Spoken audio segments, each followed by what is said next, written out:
Hola, soy la Basmati de nuevo con vosotros. Hoy os voy a hablar, porque mirad, quizás hay una pequeña confusión con el tema de los neandertales, que lo saco muchísimas veces. Hoy os voy a hablar de una nueva estirpe que se llaman los denisóvanos. No sé, quizás sea llana. Los denisóvanos viene, la palabra es una estirpe nueva que se descubrió muy tardíamente. Seguramente los hombres primitivos habría más estirpes que desconocemos. Pero afortunadamente, como la genética se ha desarrollado muchísimo en los últimos 15 años, nos está permitiendo acceder a un conocimiento que hubiera sido imposible sin ello. Y este es uno de los casos. Lo he titulado, tengo que leer, Denisóvanos, 2500 huesos revelan su menú en la meseta del Tíbet. Eh, Mirad, salen de África y unos son los neandertales que van hacia Europa y otros son los denisóvanos que van hacia Asia y Oceanía, que entonces no está separada del continente. Y se han encontrado vamos a ver por dónde empieza la historia. Hay un señor que está investigando en Alemania la genética de lo que cree un neandertal. No sé si era una muela, un diente, no lo sé. Y de pronto descubre que está ante una estirpe nueva y bueno, y lo que hace es publicarlo no sé si en Science o en Nature, una de las dos revistas que son quizás las más prestigiosas del mundo, donde se argumenta y tal. Ahora mismo, los denisovanos, que es de lo que os voy a hablar, que ha habido un descubrimiento, pero os estoy haciendo una introducción para que lo sepáis, tienen una franja entre 1 millón de años, 40.000 años. Al igual que los neandertales, no se sabe por qué desaparecen, no se tiene absolutamente ni idea. Es más, coinciden neandertales, denisóvanos y nosotros, los sapiens sapiens. Y lo mismo que nosotros, los occidentales, llevamos aproximadamente un 4% de neandertales, ellos, los orientales, llevan también un tanto por cien de denisóvanos. Y el hecho real es que los denisóvanos viven en temperaturas límite, en el Tíbet, por ejemplo, pero viven también en el trópico, en Laos. ¿Dónde más se han encontrado cosas? En Siberia, en Tíbet, en la meseta del Tíbet y en Laos. Entonces, una de las cosas que se justifica precisamente para la apoxia, la falta de oxígeno, que son capaces de resistir porque tienen una mutación que nosotros no tenemos, es los Sherpas tibetanos, que son capaces de subir al Everest sin oxígeno. Nosotros nos da una embolia pulmonar, pero antes de llegar, ¿eh? Y eso es precisamente lo mismo que hay no sé qué país tropical que de tanto bucear resisten mejor, tienen una apnea mayor bajo el agua, porque llevan muchísimas generaciones adaptados totalmente a ese entorno. Bueno, pues uno de los rasgos de los orientales que también llevan, como nosotros, de los neandertales, de los denisóvanos, es que esa adaptación al frío extremo. Pero ¿qué ocurre? Pero que para aguantar esa temperatura extrema, pues tenías que comer mucha proteína, aguantar y resistir. Y bueno, y entonces lo que pasa es que a raíz, os estoy haciendo como una especie de síntesis de lo que sé yo de los denisóvanos. Mirar, en cualquier carrera, historia, arqueología y tal, esto lo dais el primer día que ponéis un pie, o sea, es como a veces el manual. Bueno, los denisóvanos, ¿por dónde iba yo? Ya se me ha ido de la cabeza. Eh, pues de los denisóvanos, ahora mismo, los restos que hay a nivel mundial caben en una bolsita así de pequeña, que si una muela de una niña, una muela de leche de una nena entre 3 y 8 años, que es como una especie de caja negra que te da muchísima información de ese individuo. Tenían una muela mucho más rugosa, mucho más fuerte, pero no tenía raíz porque era una muelita de leche. ¿Qué más? Pues ahora, lo que os voy a contar ahora, se han encontrado 2.500 huesos y sospechaban que ahí tenía que haber algún hueso humano. Y sí, sí lo hay. Y entonces han utilizado, me parece que es una técnica atómica, que ahora lo contaré, que tiene un acrónimo que es del inglés americano, para descubrirlo. Pero el que descubre la nueva estirpe, el que está investigando la nueva estirpe, lo descubre a través de una falange, no sé si era en el Max Planck, de una falange que habían encontrado en una cueva de Siberia. Atención, manos al botón. Y lo que han encontrado, que os voy a contar ahora, después de esta introducción chapucera, de los denisóvanos, es una costillita, o sea, entre medio de montones de restos animales, de animales que ya no existen, pues yo que sé, ni allí ni en ningún sitio, mamíferos grandes que desaparecieron, cuando desapareció el neandertal, y yo creo que no es casualidad, pero vete a saber cuál es la explicación, está una costilla humana de un denisóvano. Mirad, a raíz de esto, los científicos empezaron a sospechar que muchos de los cosas que tenían que tener en los museos, etcétera, y en las bodegas de los tenían que haber denisóvanos, pero no lo sabíamos porque realmente la genética se ha desarrollado hace poco. Entonces, hilando, les dio por mirar una mandíbula que tenían del Tíbet y efectivamente era denisóvana. Y bueno, la verdad es que lo que hay son un trozo de falange de un dedo, una, ¿cómo se llama? Una muelita de leche, un trozo de cráneo, una costilla. Tenemos nada y menos. No, o sea, no podemos reconstruir cómo eran sus facciones. Se supone que el cuerpo era. Porque lo he puesto en el blog, he puesto una comparación de esqueletos entre denisóvanos, nosotros, los sapiens sapiens y neandertales, ¿no? Y los neandertales son más chaparros, espalda más ancha, caja torácica más grande, cadera más ancha. Los sapiens sapiens son más menuditos de cuerpo, bueno, tenían que someterse a situaciones límite. O sea, cuando tienes que sobrevivir ante situaciones adversas, obviamente necesitas un cuerpo más fuerte, más fortachón. Pero si sabes sobrevivir con ingenio y tal, en fin, matando todo lo que pilla, que somos los sapiens sapiens, pues no necesitamos, o sea, el cerebro se desarrolló más. Y a los denisóvanos también son corpulentos por los huesos que se han encontrado y las deducciones que se han hecho. En fin, y he puesto, no sabemos nada, ya os he dicho que lo que hay es nada, pero se supone que en los museos tiene que haber de esta estirpe de los denisóvanos más cosas y está habiendo una especie de revisión. Y sobre todo, os he dicho que estos denisóvanos estaban en situación, digamos, en climas extremos de frío y de altitud, pero también se han encontrado denisóvanos, restos de denisóvanos en zona tropical en Asia y están los, ¿cómo se llama? En Laos. Se lo encontró una norteamericana que estaba viendo, como ha pasado ahora mismo, restos de animales. Se me olvidó deciros, los animales que había eran rinocerontes lanudos, cosas así, que ya no existen en China rinocerontes y menos lanudos, ¿no? Es que ya no existen, y a paso que vamos, los otros se van a fundir también. Lo que quiero, ay, esto se me va para arriba, lo que quiero deciros es que, bueno, pues es súper interesante también deciros que cada estirpe trae una serie de. Me parece que los neandertales, enfermedad de Crohn, diabetes 2 y los denisóvanos, esquizofrenia. Eso me lo leí el primer día que vi todo este tipo de estirpes.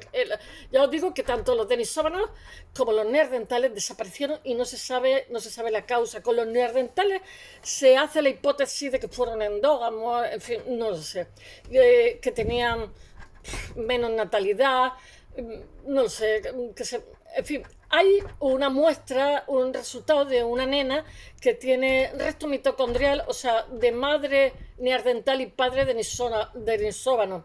Y si hubieran sido distintas especies no se hubieran podido hibridar. Y solo deciros eso, que estamos mezcladitos, pero poco. Bueno, voy a ver si os cuento la noticia que he leído en el periódico, que es súper interesante, de estos 2.500 huesos que revelan lo que comían los denisóvanos en la meseta del Tíbet. Los denisóvanos, os vuelvo a repetir, junto a los neandertales, son nuestros ancestros más cercanos. Y el que existieran en esa franja, en ese rango de entre 1 millón de años y 40.000, es un rasgo gigantesco, ¿eh? No es de 2 días.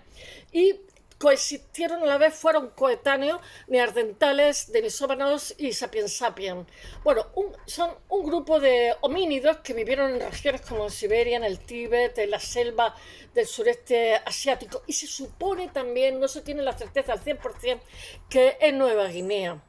por los rasgos físicos de la gente de Nueva Guinea.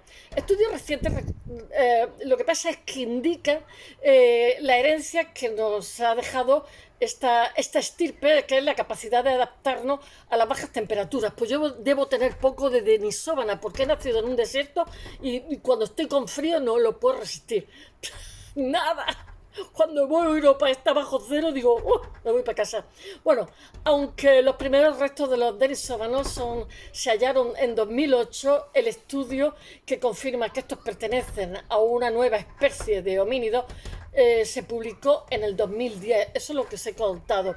En este mismo artículo que se presentó en Nature, se escribe Nature, se hace saber, tras las investigaciones que hicieron, que es que es muy reciente, que los denisovanos lo que pasa es que son parientes cercanos de los neandertales. Es la bifurcación, todo viene de África. De los descubrimientos que se han derivado de varios trabajos de análisis en torno a la época, en la evidencia de los denisovanos se ha podido concluir que esta especie lo que pasa es que está muy adaptada a las grandes altitudes, a los sherpas, las apoxias. Ellos no tienen apoxias como nosotros.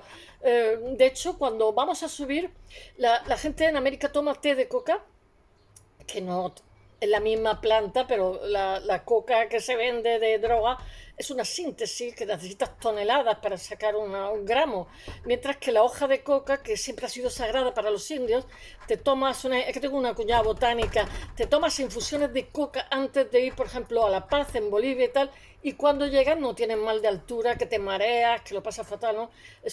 Vas paulatinamente. A mí me pasó en Yemen un poquito, estaba un poquito mareada, pero vamos, me acostumbré, porque como era tropical, hicieron las ciudades en alto para no tener enfermedades tropicales. Bueno, y estábamos continuamente subiendo y bajando, subiendo. Yo digo, ya sé yo, porque como teníamos el influjo de los árabes, ¿por qué los españoles hacen ciudades a altura en América?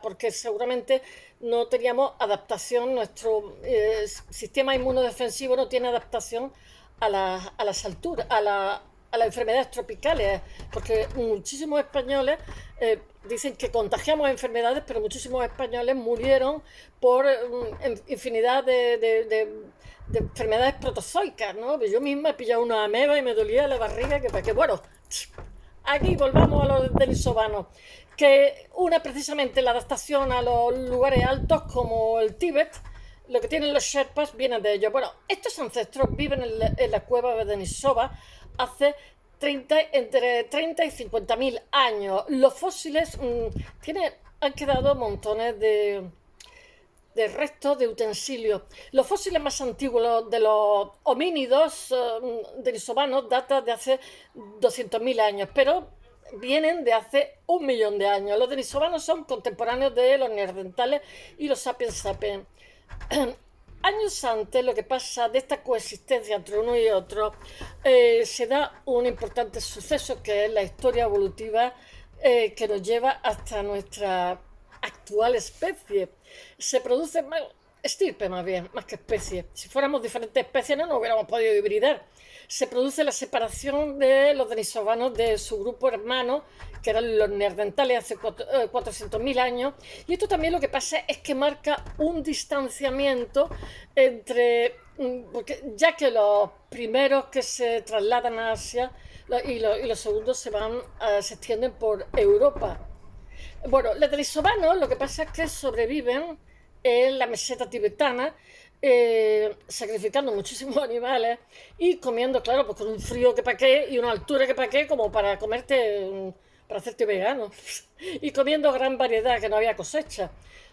Gran variedad de mamíferos, porque sería estepa, supongo, por la altura, según revela un estudio que detalla hasta qué punto esta especie humana, lo que pasa, extinguida, se adapta al entorno de la zona, que es durísimo. Tenían que tener también un control del fuego bastante grande, digo yo, porque para esos bichos son animales de caza, una carne dura, muy proteica. Los resultados se publican en la revista Nature, como os he dicho, en un artículo que firman noruegos y chinos, unos de la Universidad de Copenhague, o noruegos de Dinamarca, perdón, y de la Universidad de Lanzhou, que es en China. Es un equipo de mixto de arqueólogos y además describen el hallazgo de una costilla de esta especie, pero para encontrar la costilla, una aguja en el pajar. Menos mal que hay métodos modernos. El equipo analizó más de 2.500 huesos de la cueva cársica de Baishilla. Esto lo he leído en el periódico hoy. En la meseta tibetana de gran altitud, uno de los dos únicos lugares donde se sabe que vivieron los denisóvanos. La mayoría de los fragmentos óseos excavados están rotos, por decirlo en plata, y es imposible identificar qué es humano, qué es animal, morfológicamente de qué especie es cada uno. Y entonces por ello lo que pasa es que el equipo lo que hizo fue emplear un método que era un cribado que se llama zooarqueología, que es electrometría o algo así, no sé cómo se llama, electrometría de masas. Y entonces tiene como un acrónimo que es ZOOMS, que es ZOOMS, que son el acrónimo en inglés, y lo que eso lo hemos dado también, explica un comunicado de ambos lugares que los métodos que usaron, ¿no? Y entonces basándose en la diferencia, en la secuencia de aminoácidos, las proteínas, de las proteínas del colágeno, el CO, el cribado este que hicieron, pudo ayudar a los investigadores a determinar cuál eran churras y cuál es merina, cuál era animal y cuál humano, y sobre todo para saber cuáles eran las distintas especies de los diferentes restos óseos, porque aquello, 2000 y pico, pues ya me diréis. Bueno, combinando los análisis moleculares y zooarqueológicos tradicionales, lo que pasa es que los científicos han determinado que los caprinos, la mayoría varal o camerón, carnero azul, hay algunos que sí que existen todavía, como el jack, dominaban la fauna de aquella época. Hoy en día son bastante habituales allí en el Tíbet. Otros fragmentos, yo estuve en el Tíbet, pero estuve en el Himalaya, pero poco, una semana solo. Otros fragmentos, me hubiera gustado más, me encantó. Otros fragmentos proceden. Tíbet era un reino gigantesco antes, después se quedó reducido a nada y menos. Otros fragmentos, si no os cuento Tíbet, óseos procedentes de grandes herbívoros como el yak salvaje, los équidos y a mí eso del rinoceronte lanudo me ha encantado, no sabía ni que existía. Y de carnívoros también había hienas en el Tíbet, hienas, que yo eso lo asocio a la sabana africana, a la hiena manchada, bueno, que está totalmente extinguida en Tíbet. Ahora mismo hiena yo creo que no hay nada más que en África. De África Central, ¿estáis? Y bueno, los investigadores también lo que pasa es que identificaron fragmentos, todo el mundo le tiene respeto a la hiena, ahora son más pequeñitas que las prehistóricas, que eran gigantescas. Bueno, estos arqueólogos identificaron estos restos óseos de mamíferos pequeños, como son las marmotas. Estos se comían todos los denisóvanos para sobrevivir.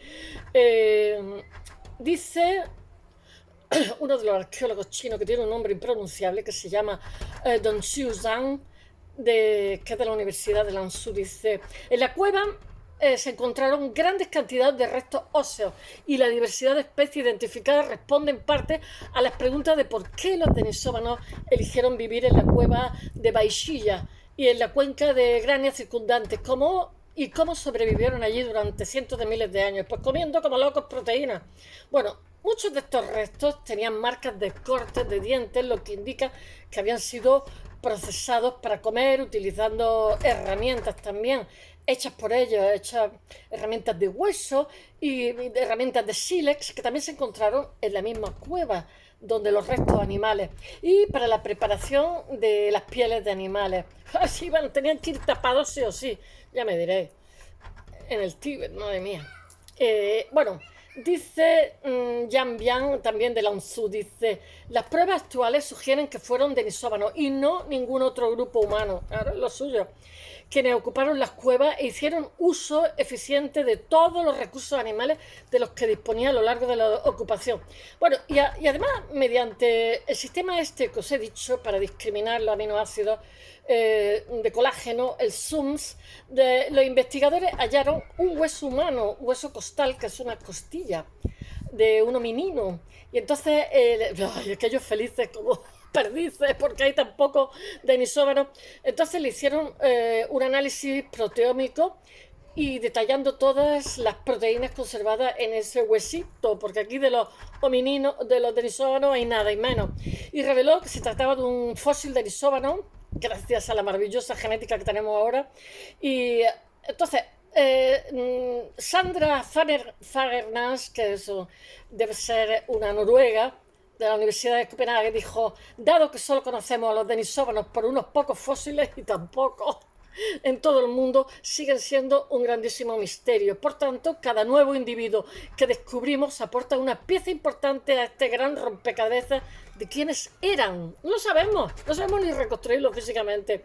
Dónde vivían y cuándo. Se sabía que eran más fortachones, pero porque estaban, claro, vivían en condiciones muchísimo más adversas. La capa en la que se encontró la costilla fue datada entre el 48 y el 32. Todos son aproximaciones, 42.000 años, entre 48 y 32, lo que implica que este individuo, el de la costilla denisóvano, vivió una época en que los humanos modernos se dispersaban por el continente asiático, eurasiático. Dice Frido Welker, de la Universidad de Copenhague, dice: los resultados sugieren que los denisóvanos vivieron en la cueva kárstica de Baishilla hasta bien entrado el Pleistoceno tardío. La cuestión que se plantea ahora es cuándo y por qué se extinguieron de la meseta tibetana. A saber. Bueno, espero que os haya gustado y hasta mañana. Bye.